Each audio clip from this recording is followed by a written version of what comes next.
bow remained utterly still. The boy was looking at the place where the arrow was pointing, but could see nothing. Suddenly, the hand on the string opened. The hand was pushed backward. The bow in the other hand described a graceful arc, and the arrow disappeared from view only to reappear in the distance. "Go and fetch it," said Tetsuya. The boy returned with the arrow.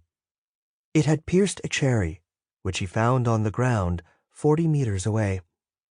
Tetsuya bowed to the archer, went to a corner of his workshop, and picked up what looked like a slender piece of wood, delicately curved, wrapped in a long strip of leather. He slowly unwound the leather and revealed a bow similar to the stranger's, except that it appeared to have seen far more use. "I have no arrows, so I'll need to use one of yours. I will do as you ask, but you will have to keep the promise you made, never to reveal the name of the village where I live. If anyone asks you about me, say that you went to the ends of the earth trying to find me and eventually learned that I had been bitten by a snake and had died 2 days later." The stranger nodded and offered him one of his arrows. Resting one end of the long bamboo bow against the wall and pressing down hard, Tetsuya strung the bow. Then, without a word, he set off toward the mountains. The stranger and the boy went with him.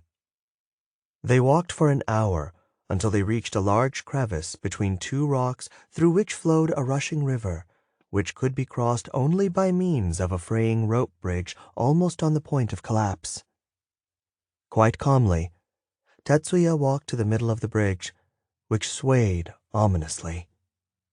He bowed to something on the other side, loaded the bow just as the stranger had done, lifted it up, brought it back level with his chest, and fired. The boy and the stranger saw that a ripe peach, about 20 meters away, had been pierced by the arrow. "You pierced a cherry. I pierced a peach," said Tetsuya, returning to the safety of the bank. "The cherry is smaller. You hit your target from a distance of 40 meters. Mine was half that. You should, therefore, be able to repeat what I have just done. Stand there in the middle of the bridge and do as I did." Terrified, the stranger made his way to the middle of the dilapidated bridge, transfixed by the sheer drop below his feet. He performed the same ritual gestures and shot at the peach tree, but the arrow sailed past. When he returned to the bank, he was deathly pale. "You have skill, dignity, and posture," said Tetsuya.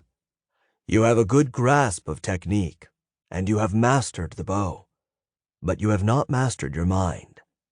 You know how to shoot when all the circumstances are favorable, but if you are on dangerous ground, you cannot hit the target.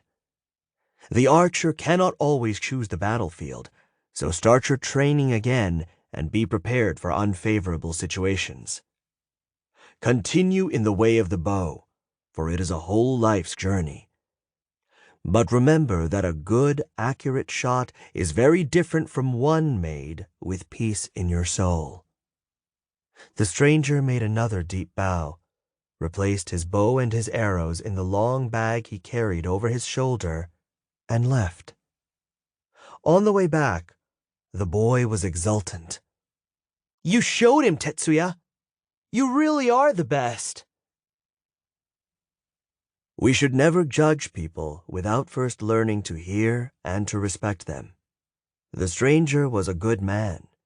He did not humiliate me or try to prove he was better than I am, even though he may have given that impression.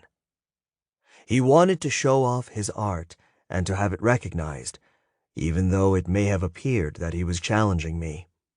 Besides, having to confront unexpected trials is part of the way of the bow, and that was precisely what the stranger allowed me to do today.